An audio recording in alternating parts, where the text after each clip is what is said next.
cases in India are declining. There have been 1.3 lakh cases that have been reported in the last 24 hours.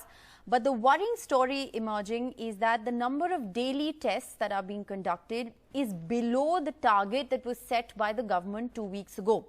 So the current testing in India, averaging still 20 lakhs in the last 7 days, and these are by the government's official data, it is still falling short of what the government had targeted. Now, the government had announced that it's going to be ramping up testing to 25 lakh tests a day by the end of May and 45 lakh tests a day by the end of June. As of today, India is conducting about 20% fewer tests than what it had originally targeted. And the current trend, if you look at the current trend, it shows that India is going to fall very short of even the 45 lakh tests a day target by the month end. Remember, today is the 4th of June. In the last 24 hours, there have been an average of about 20 lakh tests that have been conducted. So how will this impact our fight against COVID-19 if India is to miss its testing target? Let's go across to the experts and we'll try and get you a point of view both from here in the national capital and also try and get you a point of view of what's happening elsewhere in the country, especially in the rural pockets. Dr. Arjun Dang, the CEO of Dr. Dang's lab, joins us. We have Dr. Shankar Haripriya, Director of the RDG Super Speciality Hospital from Ujjain with us, and Dr. Raghav Sharma, HOD Cardiology, the Meditrina Hospital, joining us from Ambala. Let me first begin by asking you, Dr. Arjun Dang, how worried should we be about the fact that the government is currently missing its own set target in terms of the daily tests that India should be conducting, and we're missing that target by about 20%? Sure. Rishika, very, very relevant question. And especially if you remember last March when WHO had said that test, and test. I think the government has done a phenomenal job in ramping up not only the infrastructure, but the testing capabilities of the nation. But currently, I would say there is absolutely no time, or this is not a situation to be complacent. Along with the infrastructure and the systems that are in place, what I would actually like to convey to the audience watching this show today is that it is also the responsibility of the citizens of the nation to come forward and test whenever there is any kind of symptom that mimics an influenza-like illness or any kind of COVID symptom. Because it's very easy to have systems and labs in place, but until and unless the people themselves come forward when they have symptoms or have had definite exposure to someone who's tested positive, it's very difficult actually to do justice to this testing that has been promised. And certainly looking at the way things are, especially in the city of Delhi, currently, we are testing about half of our capacity. And right. That is also because the infection rates have gone down. But certainly people need to come forward and test whenever they think that there is even a little chance that they might be infected. Well, it's important that you say that you're testing half of your capacity, because as we move towards a gradual lifting of the COVID-19 restrictions, because obviously cases, say, in the national capital have dramatically come down, testing becomes even more important to prevent a surge in cases once again. Let me try and also understand what's happening elsewhere. Dr. Sharma joins us from a hospital in Ambala. Dr. Sharma, give us a sense of what it's like where you are, and what is it like in the rural pockets? Are we being able to reach far-flung areas and conduct the testing that needs to be done, given the kind of rural proliferation of COVID infections that we've seen in this wave?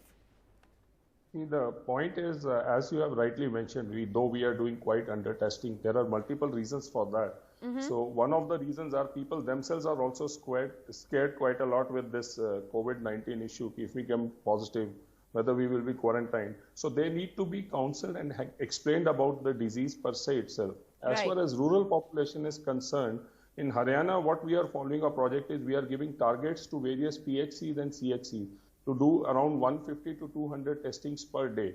So roughly we have 18 labs, government labs, which are operating across Haryana, and they are doing around 25,000 tests per day. Right. And the protocol is they do card test, and if they find that card test is negative, they do RT-PCR. If your card test is coming positive, we are considering them as positive patients. So that is the protocol we are following in Haryana as of now.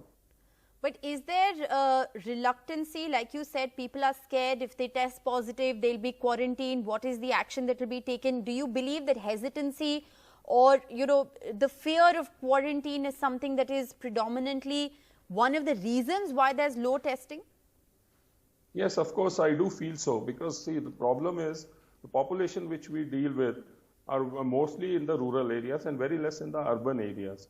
So to explain them and convince them, and even in urban areas to talk to people, explain them, it is little difficult. And with Corona, with the first wave as well as with the second wave, if you see, it has created a lot of havoc. So Yes. there is a lot of people are quite scared about that part also. Right. Dr. Sharma, very quickly, I'll also ask you about the logistical challenges, and I'll bring in Dr. Dang into this conversation as well. What are some of the logistical challenges, especially when you need to reach far-flung areas, test in the remote areas? Are RT-PCR tests being done? Are they possible? Are we facing logistical challenges 1.5 years into the pandemic as well? Yes, of course, we are facing logistical challenges. See, despite of the fact that we try to convince people, it is very difficult sometimes to make them understand why these tests are being done, what is the advantage. And it is sometimes like challenging to convince them, please come and get their test done, even if we are sending people to their house. And so I think we need to explain them, and we have to tell them there is no need to be getting panicked about it. It is Right. for themselves. So, Yeah. Dr. Dang, if we understand this correctly, one side of the story is that there is hesitancy. People are scared to get themselves tested. They fear they'll be, put into quarantine, etc. And that's to a certain sense justified as far as rural India is concerned. We've seen that even with vaccines, a lot of hesitancy. But how can we combat the logistical challenge in order to make the process of COVID-19 testing easier and therefore more widespread? Sure. So Rishika, you are absolutely correct. There is significant hesitancy, but also at the same time, we have to put in action the learnings that we have from the first wave.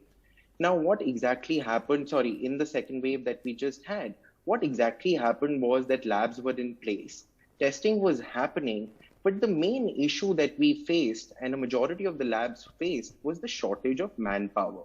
Now, when the city itself is having such a huge surge of infections, the manpower itself, the technicians who are actually going out to collect the samples, they themselves sometimes get infected. And obviously, healthcare workers being directly in the front line, there's a huge chance that there'll be a manpower shortage. So in order to combat this, I would certainly suggest that the government and the authorities and ICMR also look at other ways of testing, that is RT-PCR testing on other sample types.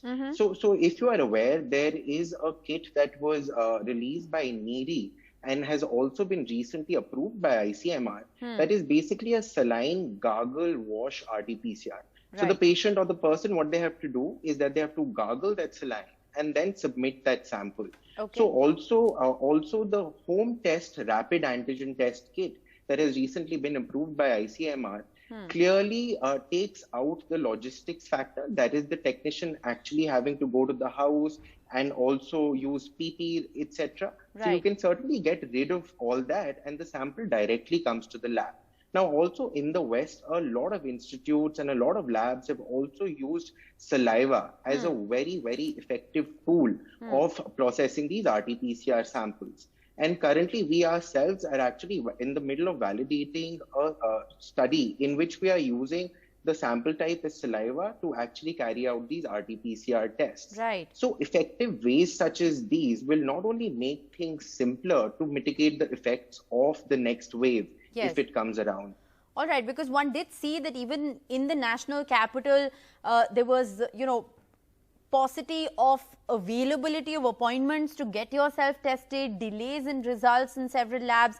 So one has seen that, and if that's the status that one has seen in the national capital, then one shudders to think what it's like still in several parts of rural India. But that's interesting because there are twofold challenge with testing that have been pointed out by both the doctors. One, of course, is the logistical aspect of it that needs to be addressed. We need to make testing easier. And the second, of course, is awareness about the need for testing, especially in our rural population. It's an important issue and we'll continue to keep a close watch on this story. Thank you, doctors, for sparing your valuable time and being with us on this crucial conversation.